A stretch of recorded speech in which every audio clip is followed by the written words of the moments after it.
Welcome to Around the Empire. I'm your host, Joanne Leon. Around the Empire podcast is listener-supported independent media. Pitch in if you can, patreon.com/aroundtheempire or paypal.me/aroundtheempirepod. Also, please like, share, and subscribe to the YouTube channel. Kevin Gosztola joins us today.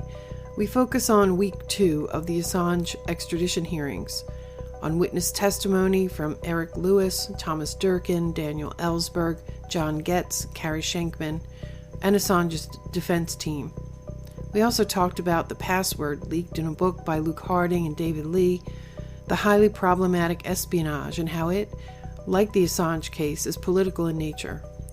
Kevin has been doing reporting and analysis on the cases of Chelsea Manning and Julian Assange and Wikileaks, both on the ground and now remotely, for the past decade. Kevin Gosztola is the managing editor of Shadowproof. He publishes the Dissenter newsletter, and he produces and co-hosts the Unauthorized Disclosure podcast with Rania Kalik.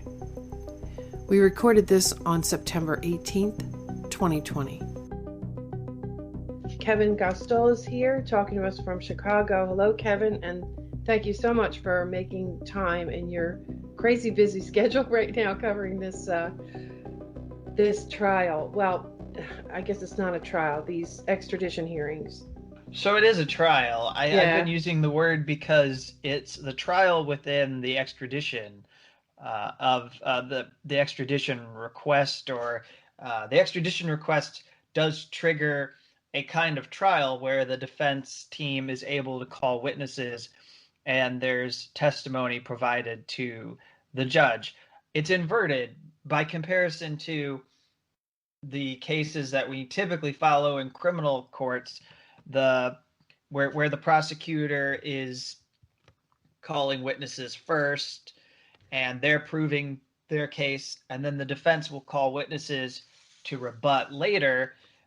There are no prosecution witnesses. It's all defense witnesses trying to give the court some reason why they should be against extraditing Julian Assange to the United States. Yeah, I mean, it definitely feels like a trial.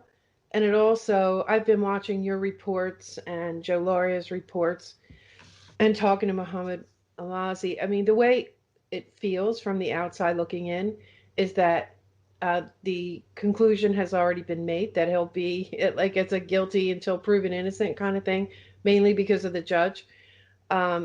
And, you know, it does feel like a trial. Now, the decision at the end of this is going to be extradite or not extradite, right? Right. And then no matter what, we expect that the government would appeal if they lose. And obviously, Julian Assange is going to appeal if they lose. And there's 2 more levels of courts I think they can go to, right? High court. Then I think there's a Supreme Court. And it's an open question whether this could be heard by the European Court of Human Rights. Oh, okay. I didn't even know the Brits had a Supreme Court. Maybe it had a different name before. It was the Lords or something. I figured it went to the House of Lords or something, or some high poobah. Well, when you get higher, you get into panels where you will have multiple judges that are reviewing, and there actually has been criticism of the fact that this magistrate court is reviewing this extradition when it is so sensitive and should probably have just been taken up by a higher court to begin with. Yeah, I would tend to agree with that. Not, with the caveat that I don't know very much at all about their legal system, but yeah, I mean, anyway, I'll stop with that right now. So I did have a pretty good idea of what happened in the first week, though I'm happy to hear your commentary on it and your thoughts and, just what it's like. And, but I'm thinking that we should focus on this week's proceedings, if you think that's a good idea. Yeah, so it would be the 6th, 7th, 8th, and the 9th day that we've had. I guess we also work in a 5th day. We were abruptly cut off, and we've been cramming a lot into the second week because of what has been described now as the COVID scare. This prosecutor who said they thought they had COVID or were exposed to the coronavirus, so they were going to get a test. And we all panicked and waited, although, in retrospect, nothing really changed. The threat remains the same, and, I think we should be sensitive to it. And I didn't choose to travel to London because of the fact that we still have an ongoing global pandemic, and preferred to use the remote video access that would be granted to journalists. And in fact, I got an attorney to help me obtain remote video access. Did you?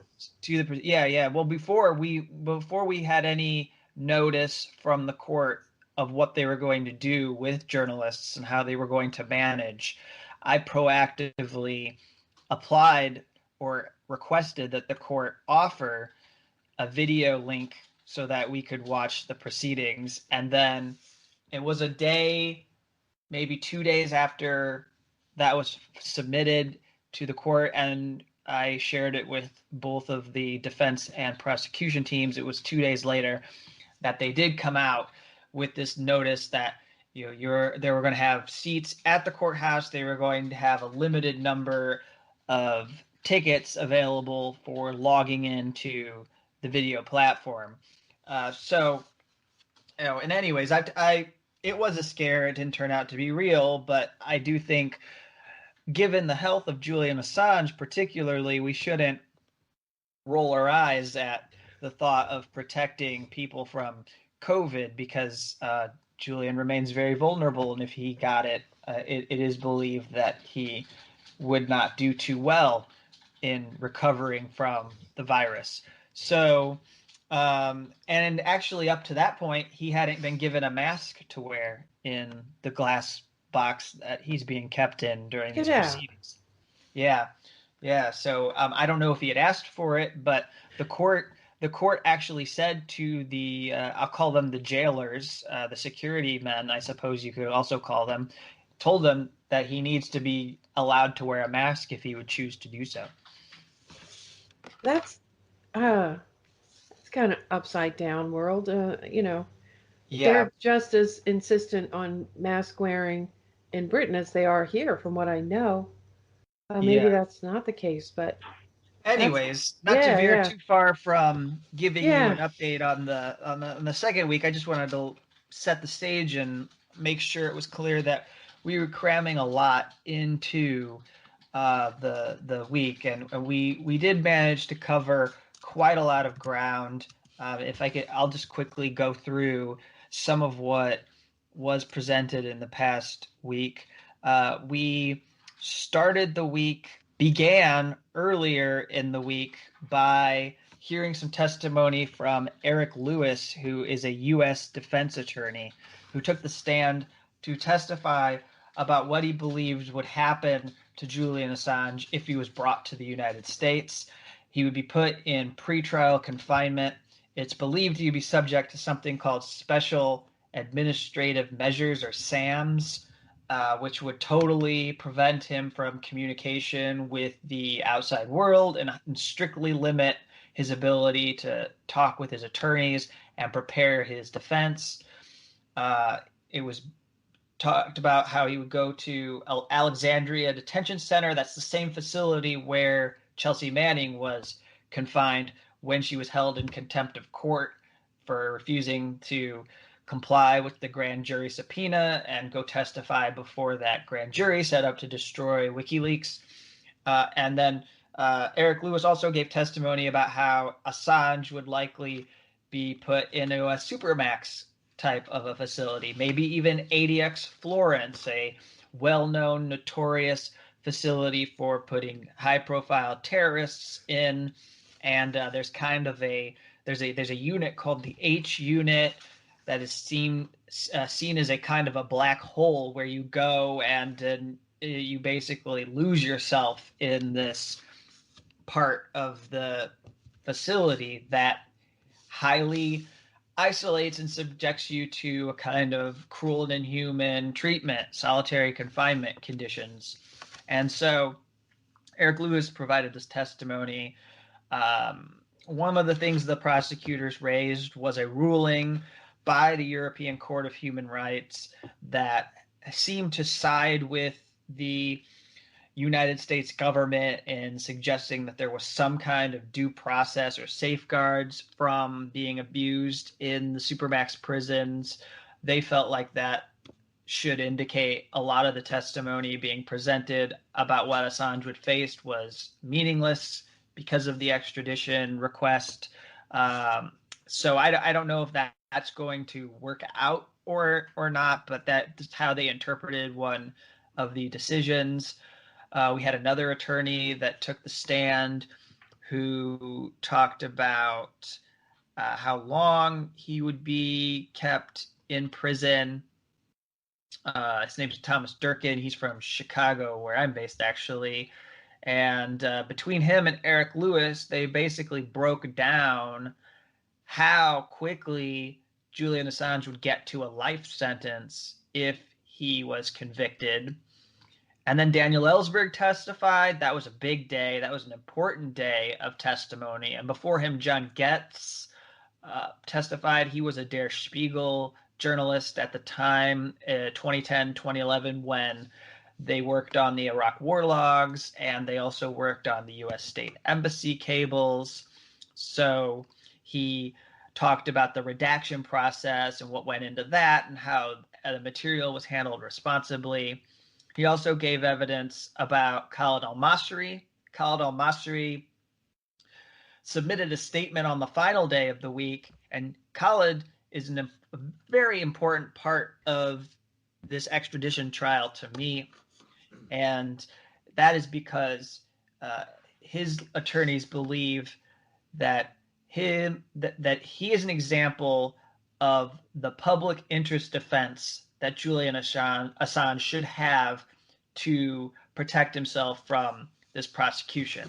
That what he did was he revealed war crimes and torture. So Khalid al-Masri was a victim of abduction. He was tortured by a CIA team that he was renditioned to an Afghanistan prison where he was held incommunicado. It was found out later there was a mistaken identity. And then he was threatened before his release, told if he spoke with the media or local authorities. He's a German citizen, so he was told if he went to any local officials that there would be consequences, and that was somehow a condition of his release.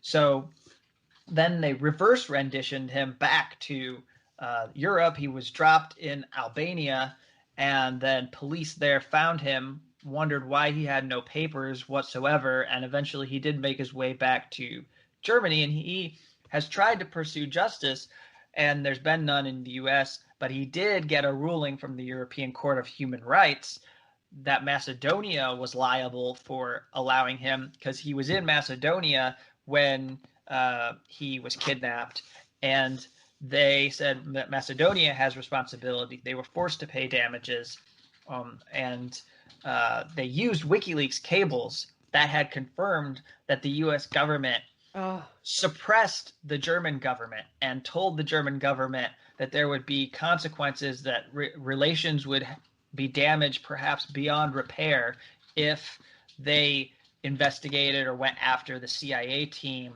that abducted Khalid al-Masri. And he used those cables to help him win his case. So he then is now standing up for Julian Assange and recognizing that the small amount of justice he has been able to win in Europe would not have been possible.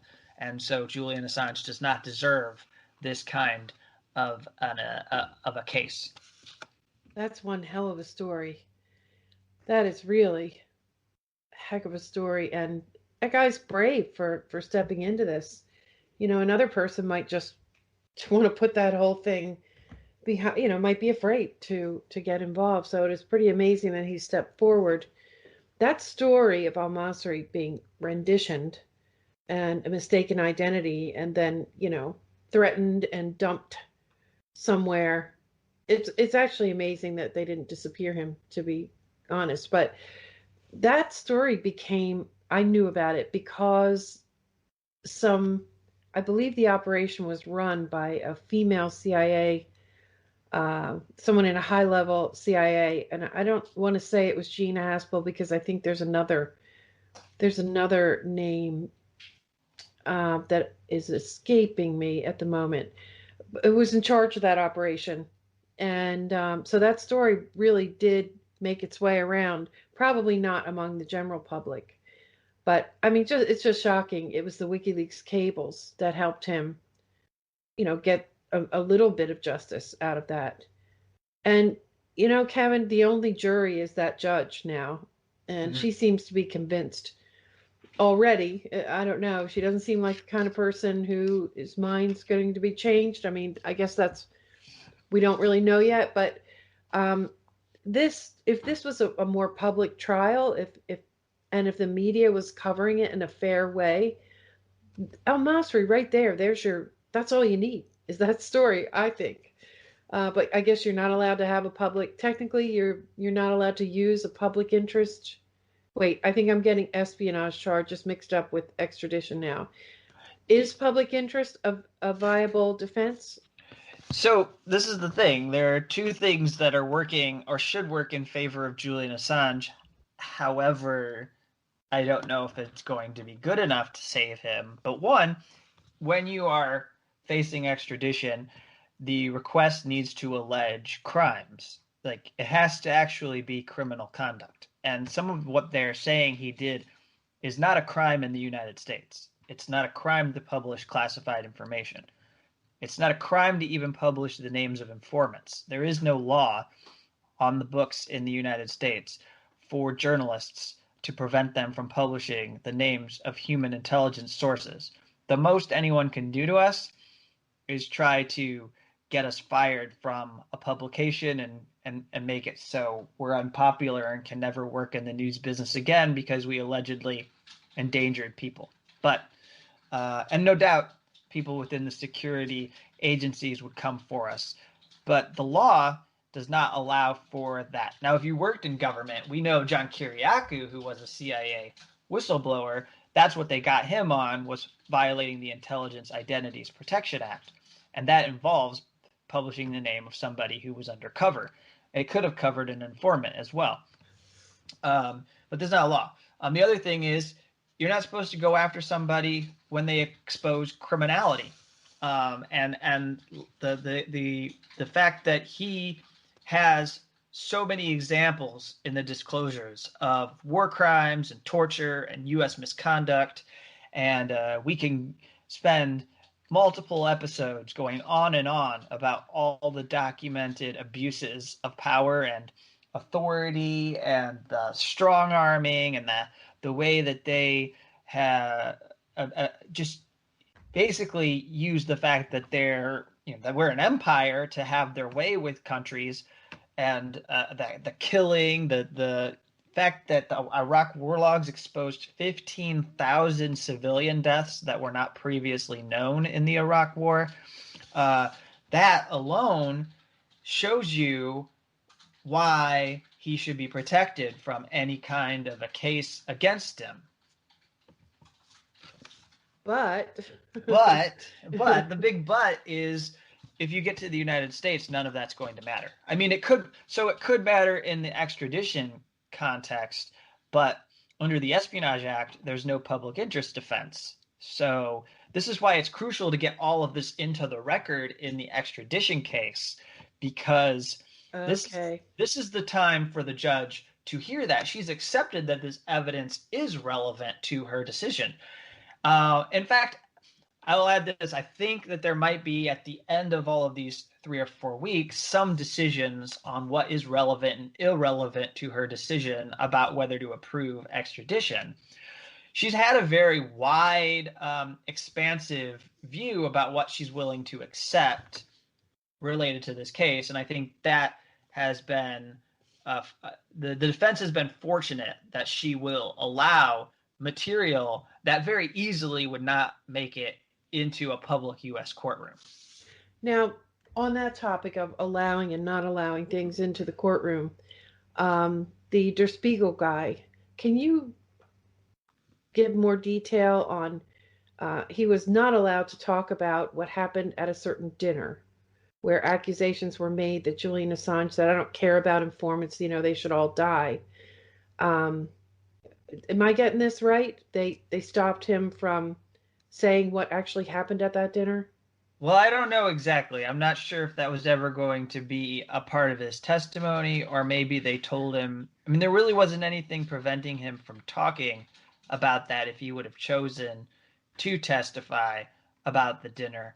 I mean, the essence is that we have a statement there. I don't specifically remember, but I can very vaguely represent it. That there are these statements the government claims exists where Julian Assange is saying essentially that informants in Afghanistan deserve to die, and he's saying that was never said at this dinner. Nothing like that ever came out of Julian Assange's mouth.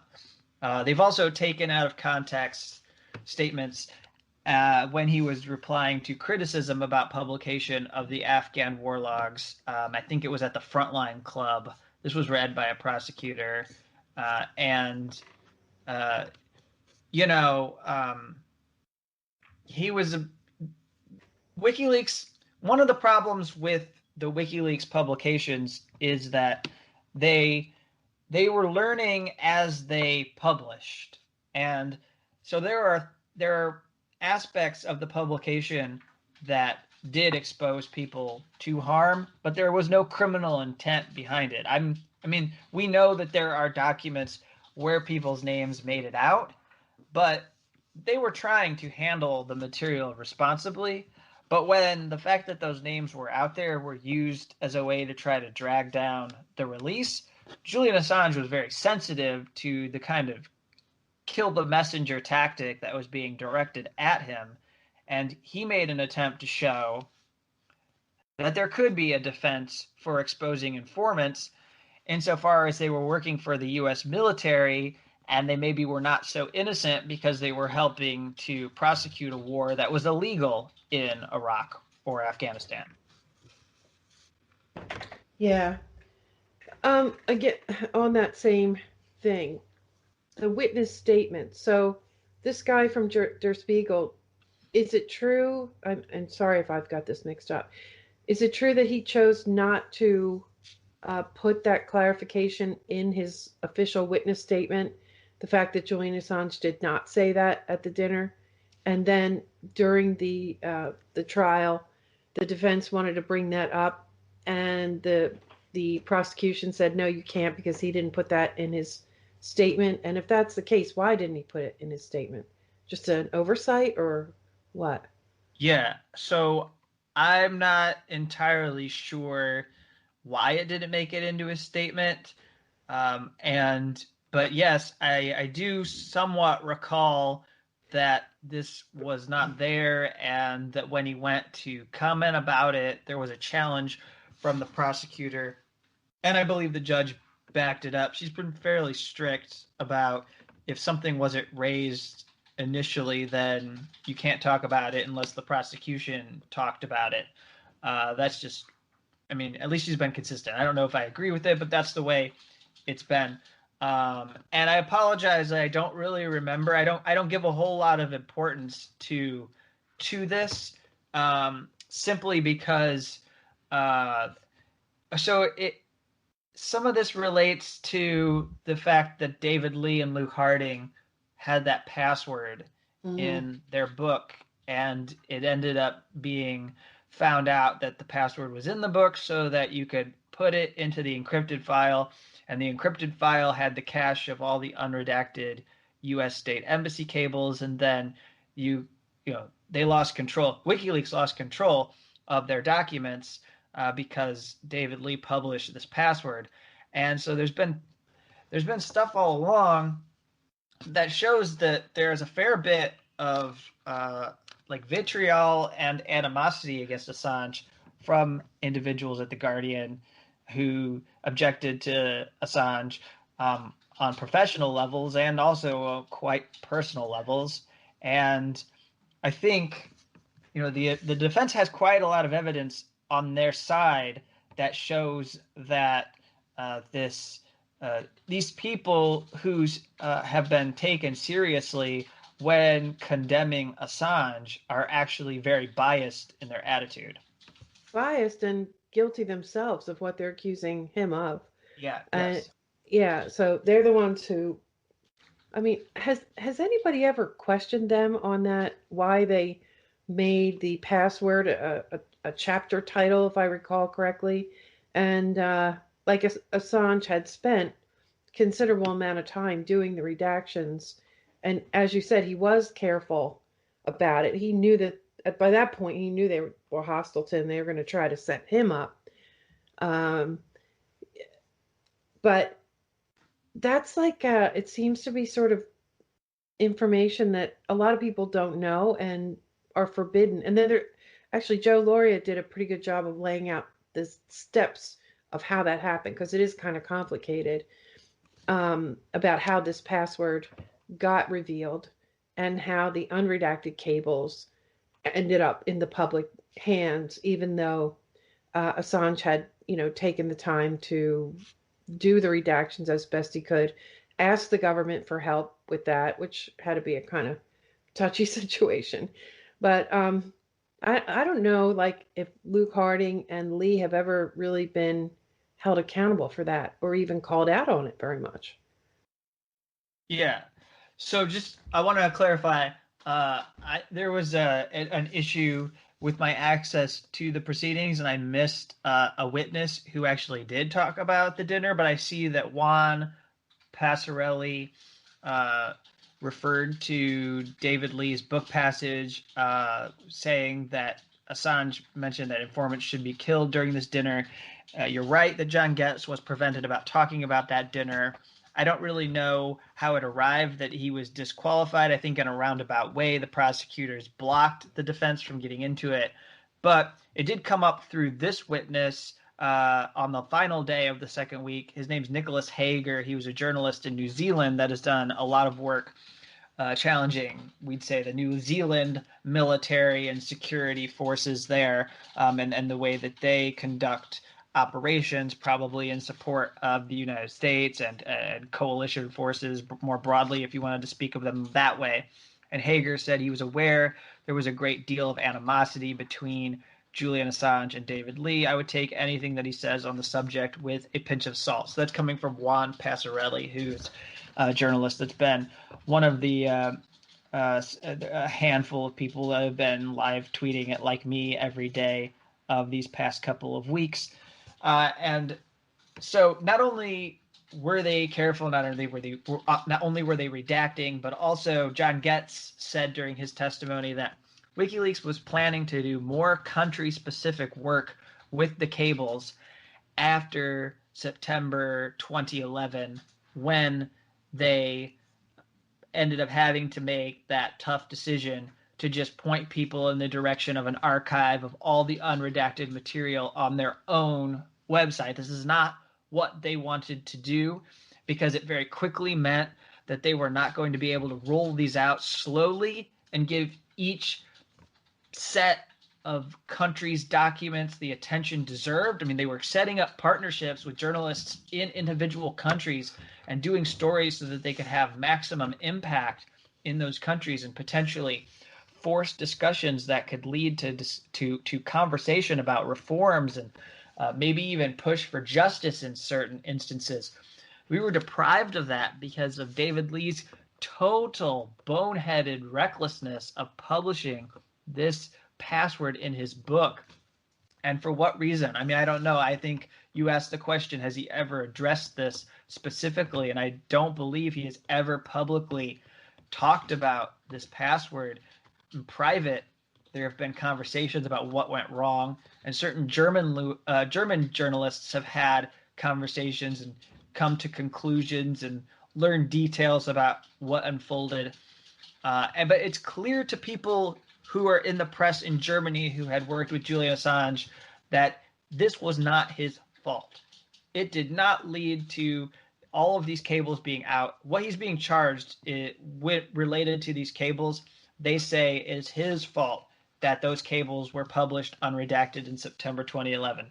That is just not true. The timeline does not show any evidence that Julian did this deliberately and that he was not protecting the information. It was never his decision to publish a password so that people could get to it in the general public.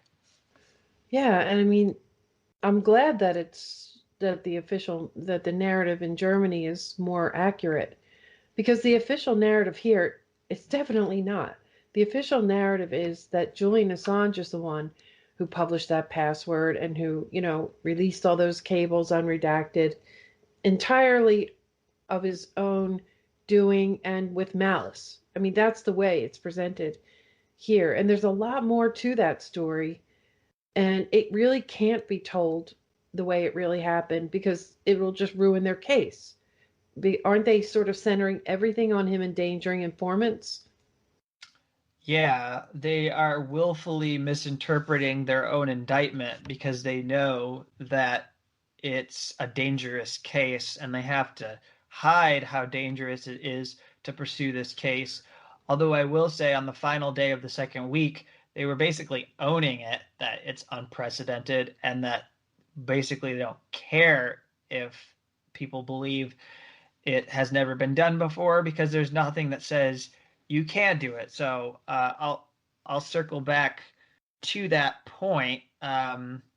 So and I was saying that they were willfully misinterpreting their own indictment. They want everyone to believe. They would like everyone to believe that the indictment against Julian Assange does not criminalize the general publication of classified information from the U.S. government, that they aren't criminalizing the fact that he received the information and that he obtained it. But how the Espionage Act is written is basically that you obtain or receive, that you are an individual who was not authorized to obtain or receive information related to the national defense of the United States. And national defense is extremely broad, as has come up in this case now in the last week. National defense information is not just classified information. It's sensitive but classified. It's anything that they can tie remotely to U.S. national security or U.S. military operations. And so they are claiming it's all about the publication of informants, which I already mentioned is not a crime to publish, but he is targeted generally with crimes that criminalize acts of news gathering. And it's not even just that he's targeted for alleged reckless news gathering. And this stuff that they're going after, quote unquote, responsible journalists, as they try to distinguish them, engage in this activity all the time. And they're trying to stigmatize it through this case against Julian Assange.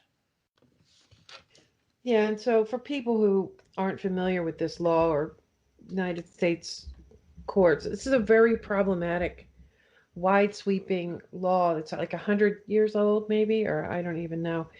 But if it was enforced, pretty much, I don't know, half the newsroom in all the major medias would be locked up, right? Because they do this all the time. So it's very selectively enforced. And I think that the Obama administration is the one who sort of reactivated it. And it wasn't really used that much because of the New York Times problem, is what they refer to it as. It sets precedents that puts other journalists, lots of them, in danger. But, they want to be able to selectively use it like this. And at the same time, they want to say, yeah, but nah, it doesn't really endanger anybody else. Don't worry about it. We're just going to use it here. But I don't know. It's confusing. I can't even explain it the way they dance around the whole thing. Yeah. So the history of the Espionage Act came up during the second week through a witness named Carey Shenkman, who's actually putting together a whole entire book about the Espionage Act and how it's been pursued against people. He gave very important information about how it came out during World War I, which is one of the most repressive periods in the history of the United States. As he said in his statement to the court, and I wrote about this, federal prosecutors basically felt that circulating anti-war materials was a violation of law. They went after around 2,500 individuals with the act for the fact that they had dissenting views and were against being involved in World War I. They opposed U.S. involvement. And so that's the genesis of this law. So let's take this reasonably. The Espionage Act has always been a political law used to go after people who were political opponents. And when it comes to going after press outlets, which is something that Carey Shenkman got into, it has always been about going after media organizations or journalists that acted as political opponents of presidential administrations. And that's an important thing to keep in mind. He gave several examples, Carey did, which you might have some interest in of how this was used before. So the Chicago Tribune in 1942 was targeted when they published secrets about the U.S. victory at the Battle of Midway. FDR thought they were a political enemy and threatened them with prosecution. There was a small foreign affairs journal in New York City that was targeted by President Harry Truman. It was called Amerasia, and they used government sources who were concerned about the policy of the U.S. government toward China, and Truman arrested 3 journalists and 3 government sources for conspiracy. So that's an important case. That's a conspiracy case. That's what this case is. This case is a conspiracy case. The allegation that Julian Assange conspired with Chelsea Manning to violate the Espionage Act. So we actually do kind of have an example. It just didn't make it to trial. There's another case, we know that the Pentagon Papers, and in that there was a grand jury that was set up. Beacon Press was actually targeted for prosecution. They were threatened. They thought they were going to face a potential trial because they published the full version of the Pentagon Papers after Senator Mike Gravel put those papers in the congressional record. And they faced so much when they were targeted that they nearly went bankrupt. And it was a significant thing. I mean, the prosecutor brushed it aside in the final day of the second week, saying, hey, we don't have any examples of publishers ever being prosecuted. So doesn't that suggest to you that this act has protected against misuse? And Carey Shenkman very appropriately said, well, I wouldn't say that because the U.S. government nearly bankrupted this Beacon Press. Jack Anderson was a syndicated columnist. He was on President Nixon's enemies list. And when he published a top secret report about the secret U.S. military intervention in the war between India and Pakistan, that ended up making him someone who was targeted. Cy Hirsch and James Bamford were both targeted in 1975 and 1981, respectively. And oddly enough, Carey Shenkman brought up the fact that it was Dick Cheney who was the voice of reason in getting the government to back off and not prosecute those 2 journalists. So you see how far we've gone in the creep toward fascism and the creep toward using this law to control the press, that now we look at Dick Cheney, of all people, his words when he was an aide to Gerald Ford, and we go, that guy knew restraint. He knew what should not be allowed. The Trump administration is going where this U.S. government has not gone before. And I can tell you at the end of this week, I am entirely disturbed because the prosecutor stood in the middle of the courtroom and she told the court that there is nothing in the record of cases that should preclude bringing an Espionage Act case against a publisher who puts out into print classified information from the U.S. government. Yeah, I mean, reckless, stupid. I mean, Dick Cheney changed a lot over the years, too, but they realized, the slippery slope that it could be turned on them. And they just never wanted to go down that road. I mean, even the Obama administration didn't want to go down that road with Assange. Yes. And I don't know who is pushing for this case right now. Which forces are, it seems I could make guesses, people like Pompeo and whoever is behind him. But this is a real mess. It's a bludgeon. It's selectively used, as you said, as a political tool. And I guess that's part of Assange's defense, is that this is a political trial. And it just seems like the evidence is stark and abundant that is the case.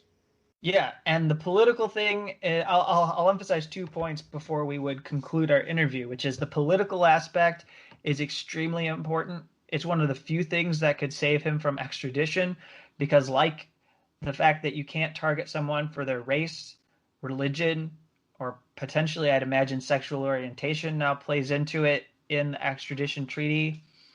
You cannot extradite someone for their political opinions. You can't target an individual. So the defense team for Julian Assange has worked through multiple witnesses to show that Assange has clearly formed political opinions. That was part of Daniel Ellsberg's testimony, was to recall meeting him in the embassy in London and to say, we talked about being opposed to wars and the fact that we get no truth from this government and that they only lie to us, and that it's almost impossible to get information on what's happening in wars. And of course, Ellsberg would be talking about that in the Vietnam War context.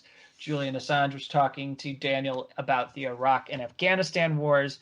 And Daniel Ellsberg is, of course, supportive of Assange, as well as Chelsea Manning, and saying, I see very distinct similarities between the Vietnam War and the way the Iraq and Afghanistan wars have been so highly secretive, and how they've, aside from the mere fact of the war crimes and torture, the fact that we've been lied to about both of those wars and the way they were successful and not successful, that they misled the public. I mean, particularly since the Afghanistan war is still unfolding, we've been consistently lied to about what has been accomplished in the Afghanistan war. Until now, everyone just accepts it's a total miserable failure. And obviously, I'm of the mind that we just shouldn't have been there at all, and there's a lot of atrocities, and I don't care about winning. But when you go to war, the public expects something to be accomplished, and they can't even meet that bare minimum requirement for selling the war to people. They just are totally secretive and won't give anybody information about Afghanistan anymore. In fact, I think Donald Trump refuses to give updates on daily operations anymore. That was something he changed by comparison to Barack Obama, believing that updates on the war would actually embolden terrorists in Afghanistan, so we need to be secret. So we don't get any more reports anymore. We don't get reports about drone strikes because they believed that even that was too much to share.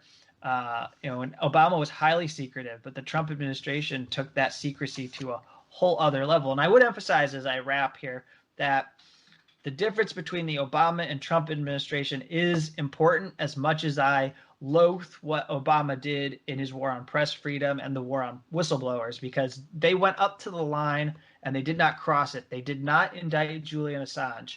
Trump, and this is a fact, the administration under Trump indicted Assange. And so there is a difference, and it actually matters, because the prosecution against Assange is struggling with this reality. They want to deny it because they need to show that the law is being applied fairly to Assange. But if Obama didn't prosecute Assange after Chelsea Manning, then there is no reason for him to be under prosecution today. Because if he actually did something criminal, and I don't think he did, but if he did, he would have been prosecuted right after Chelsea Manning. And they stopped it. They didn't go after him. So there is absolutely no reason why this case should be unfolding. Yeah, I agree. As bad as they were, the Obama administration didn't rip him out of the embassy and didn't throw indictments at him and didn't attempt to extradite him. And it's baffling, really, the way the Trump administration has handled this, for a number of reasons that we don't have time to get into. But it's not only is it outrageous, it's also confusing as hell as to why they would do this. I got one more quick question for you. Sure. The witness list is secret, right? So you don't have any way of preparing for who's going to be the next witness. Is this true? I know some of the witnesses because they were mentioned by the defense when they did their legal argument in February. They're not really hiding them. They tell us the day before, so I do have some time to prepare. I know the two witnesses that are going to start off the third week. One of them is named Jacob Augstein, and in fact, he relates to what we were talking about here because he was with Die Freitag, a publication in Germany that actually put the pieces together and Okay. showed the world that that cable cache was compromised by the password. Okay, good, good. I'm glad they're going further into that.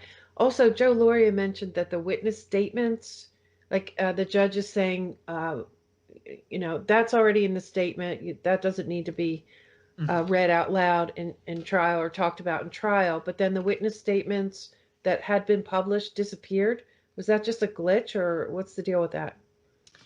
So what I can say to that, I'm not sure that any witness statements are disappearing, but I do have a problem as a journalist trying to follow this case. Nothing like this happened with Chelsea Manning's trial, by the way. I emphasize, I've drawn a lot of distinctions between what happened with the U.S. military and Chelsea Manning and what's going on with this British court and Julian Assange. And, in my view, and you may find this kind of baffling, but the U.S. military's process was much more fair for Chelsea Manning than it is for Julian Assange. That's how I feel. But the witness statement thing is, you're not allowed to read it in the courtroom.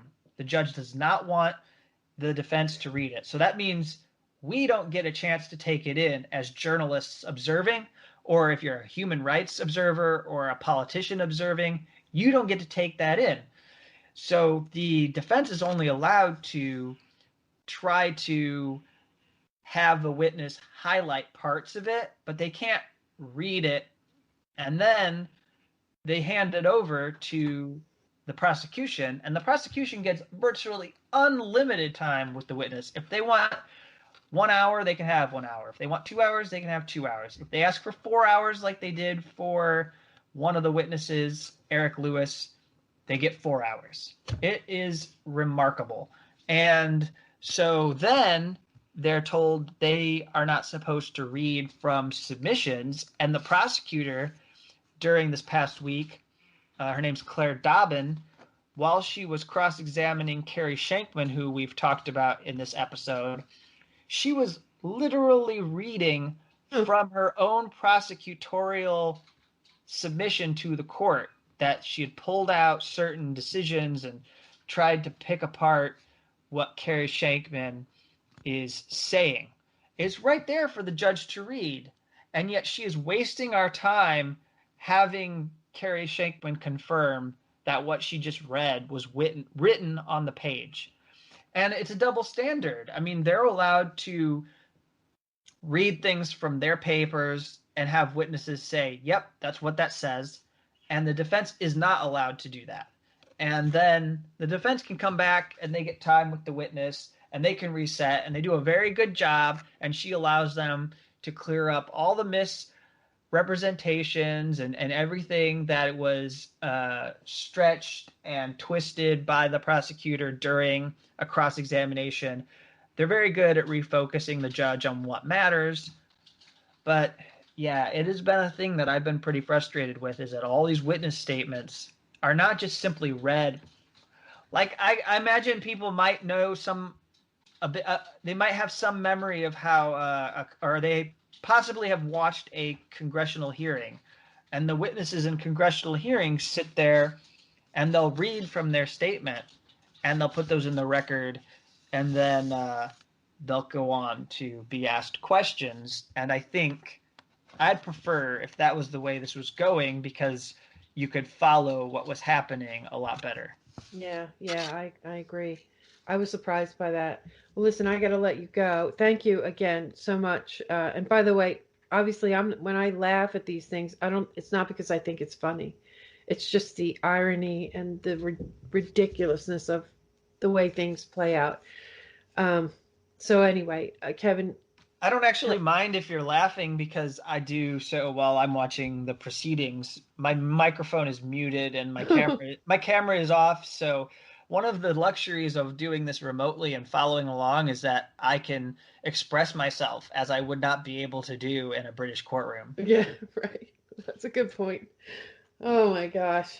All right. So tell everybody how they can support your work, where to find you, and all of that. Sure. And I'll try to be brief, but there are 3 ways that I think people who are interested in this reporting could follow along. If you go to Dissenter, dissenter.substack.com, every day of the extradition trial, I'm putting out written reports, and you can get those in your inbox. This is a paid newsletter, but for the purpose of this trial, everyone who's on the list is getting copies of my reporting. And I just wanted to make sure that the maximum number of people could engage with what I was sharing. So that's one place you can go. You can go to shadowproof.com to also find the coverage. And then you can go to my Twitter at Gosztola, Gosztola, where I'm doing daily update threads that have live rundowns of what happened in the courtroom, quotes from what was happening in real time. And at the end of the day, I do live video reports about what happened during the court proceedings. And so those are the ways that you can get this additional reporting. Well, you've got a Patreon too, and you've got a Shadowproof has a donate page too. Do you have a preference of where any monetary donations are directed right now? No, if you go to shadowproof.com/donate, that's where that's probably the easiest. But of course, if anyone chooses to subscribe to that newsletter, then they'll probably be giving about $5 a month for that, and that's an excellent way to support this journalist. Right, that's a Substack, right? Yeah, it's a Substack newsletter. Got it. Okay. Thank you so much, Kevin, and we'll be checking in, watching your stuff every day, and very much appreciate your work. Thank you for listening. Special thanks to Kevin Gosztola. Follow Kevin on Twitter at kgosztola, KGOSZTOLA. Find his work at shadowproof.com. Subscribe to his podcast, Unauthorized Disclosure, and his Substack newsletter, The Dissenter. The Around the Empire podcast is independent media. Your support's really important. Please pitch in patreon.com/aroundtheempire or paypal.me/aroundtheempirepod. There are lots of ways to find and listen to this. This is a syndicated audio podcast on any mobile podcast app, at the website aroundtheempire.com, on Patreon, or on YouTube. If you're listening on YouTube, don't forget to like, share, and subscribe. Follow on Twitter at Around the Empire, and we'll see you next time. Take care, everybody.